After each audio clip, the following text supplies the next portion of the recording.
નમસ્કાર. પીટી રીડિંગમાં પહેલો સવાલ આવે છે ને, જેમાં વાક્યો આડાઅવળા હોય અને આપણે એને સીધા ગોઠવવાના હોય. હા, એ જ રીઓર્ડર પેરેગ્રાફ્સ. ઘણાને આ એક અઘરો કોયડો લાગે છે, પણ ચિંતા ન કરો. આજે આપણે આ કોયડાને ઉકેલવાની એકદમ સિમ્પલ અને અસરકારક રીત શીખવા જઈ રહ્યા છીએ. તો ચાલો શરૂ કરીએ.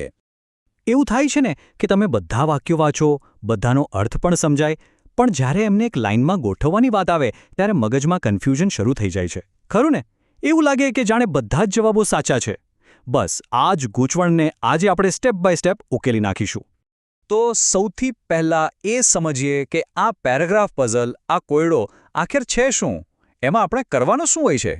જુઓ, આ ટાસ્કમાં એકદમ સિમ્પલ કામ છે. તમને 4 કે 5 વાક્યો આડાઅવળા ક્રમમાં આપવામાં આવે છે.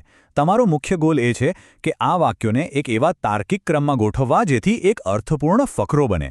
અહીં તમારી અંગ્રેજીની સાથે સાથે લોજિકલ વિચારવાની શક્તિ પણ ચકાસવામાં આવે છે. હવે આવે છે સૌથી મજાની વાત. એક એવી વિનિંગ ફોર્મ્યુલા, એક એવો ગેમ પ્લાન જે આ પઝલને તમારા માટે એકદમ સહેલી બનાવી દેશે. ચાલો આ સ્ટ્રેટેજીને સ્ટેપ બાય સ્ટેપ જોઈએ. આપણી રણનીતિ આ 5 સરળ સ્ટેપ્સમાં વહેંચાયેલી છે. પહેલું અને સૌથી અગત્યનું, શરૂઆતનું વાક્ય શોધવું. બીજું, સર્વનામો એટલે કે પ્રોનાઉન્સ પર નજર રાખવી. ત્રીજું, વાક્યો વચ્ચેના તાર્કિક જોડાણોને સમજવા. ચોથું, લિંકિંગ શબ્દોને ઓળખવા, જે આપણને સાચો રસ્તો બતાવશે. અને છેલ્લે, પાંચમું, બધું ગોઠવાઈ જાય પછી આખો ફકરો વાંચીને તેનો ફ્લો ચેક કરવો. ચાલો હવે દરેક સ્ટેપને થોડું ઊંડાણથી સમજીએ.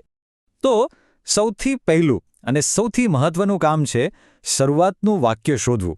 આ વાક્ય કેવું હોય? એ હંમેશા એક સામાન્ય વિચાર કે વિષયનો પરિચય કરાવતો હોય છે. તે પોતે એક સ્વતંત્ર વાક્ય હોય છે અને તેમાં સામાન્ય રીતે હી, ધીસ કે ધે જેવા શબ્દો નથી હોતા. સમજી લો કે આ આપણા ફકરાનો પાયો છે. હવે અહીં જ તો અસલી જાદુ છુપાયેલો છે. આ નાના નાના શબ્દો છે ને એ મોટામાં મોટા સંકેતો છે. હી, ઇટ, ધે જેવા સર્વનામો હંમેશા કોઈક નામની જગ્યાએ વપરાયા હોય છે, જે અગાઉના વાક્યમાં હોય. એ જ રીતે હાવેવર કે ધેરફોર જેવા શબ્દો વાર્તાને એક નવી દિશા આપે છે. આ આપણા ગુપ્ત હથિયારો છે, તેમને બરાબર ઓળખી લેવાના. ચાલો, બહુ થિયરી થઈ ગઈ. હવે આખી સ્ટ્રેટેજીને એક પ્રેક્ટિકલ ઉદાહરણ સાથે સમજીએ. કારણ કે જ્યારે આપણે કોઈ વસ્તુને કામ કરતી જોઈએ છીએ ત્યારે તે વધુ સારી રીતે સમજાય છે. તો અહીં આપણી સામે 4 વાક્યો છે, એ, બી, સી અને ડી. 1 મિનિટ માટે વિચારો, આમાંથી કયું વાક્ય આખા પેરેગ્રાફની શરૂઆત કરી શકે છે? કયું વાક્ય સૌથી સામાન્ય અને સ્વતંત્ર લાગે છે? જો તમે વાક્ય બી વિચાર્યું હોય તો તમે એકદમ સાચા છો. તે ટેલિફોનના વિષયનો પરિચય આપે છે, જે એકદમ સામાન્ય અને સ્વતંત્ર વાત છે. તો આપણો પાયો નક્કી થઈ ગયો, વાક્ય બી. ઓકે, બી પછી શું આવશે? હવે વાક્ય ડી પર નજર કરો. તેમાં લખ્યું છે ઇટ અલાઉડ પીપલ. અહીં ઇટ કોના માટે વપરાયું છે? દેખીતી રીતે ધ ટેલિફોન માટે. તો આપણો ક્રમ બન્યો બી અને એના પછી તરત ડી. સરસ, બી ડી સુધી તો આપણે પહોંચી ગયા. હવે આગળ વાક્ય એ જુઓ. તેમાં લખ્યું છે ધીસ ઇન્વેન્શન. કઈ શોધ? અરે એ જ ટેલિફોન જેની વાત આપણે કરી રહ્યા છીએ.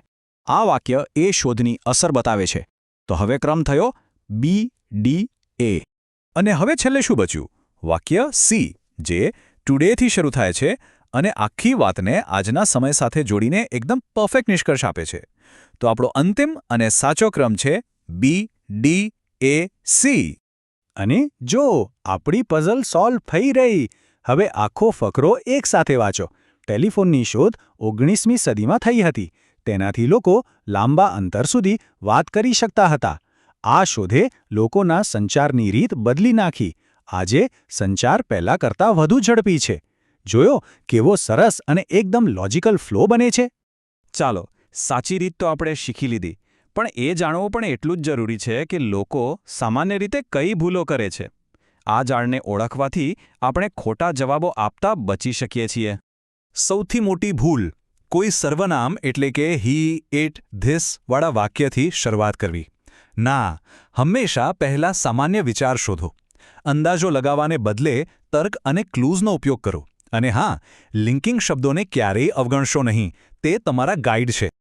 ચાલો, તો આ બધી ટિપ્સને એક ફાઇનલ ચેકલિસ્ટમાં ફેરવી દઈએ. આ છે તમારા ગોલ્ડન રૂલ્સ, જે પરીક્ષા વખતે મગજમાં રાખવાના છે. આ સુવર્ણ નિયમો યાદ રાખો. શરૂઆત હંમેશા સામાન્ય વાક્યથી કરો. સર્વનામ કોના માટે વપરાયું છે તે શોધો. કનેક્ટર્સ તમારા બેસ્ટ ફ્રેન્ડ છે. તર્કનો ઉપયોગ કરો. અને સૌથી અગત્યનું, જવાબ ફાઇનલ કરતા પહેલા આખો ફકરો એકવાર શાંતિથી વાંચીને તેનો ફ્લો બરાબર છે કે નહીં તે ચકાસી લો. તો હવે તમે આ પેરેગ્રાફ પઝલના માસ્ટર બનવા માટે તૈયાર છો? યાદ રાખજો, આ કોઈ અઘરો કોયડો નથી, પણ એક લોજિકલ ગેમ છે. અને હવે તમારી પાસે તેને જીતવાની સ્ટ્રેટેજી પણ છે. બસ થોડી પ્રેક્ટિસ કરો અને તમે આ વિભાગમાં ચોક્કસપણે ખૂબ સારો સ્કોર કરશો. All the best.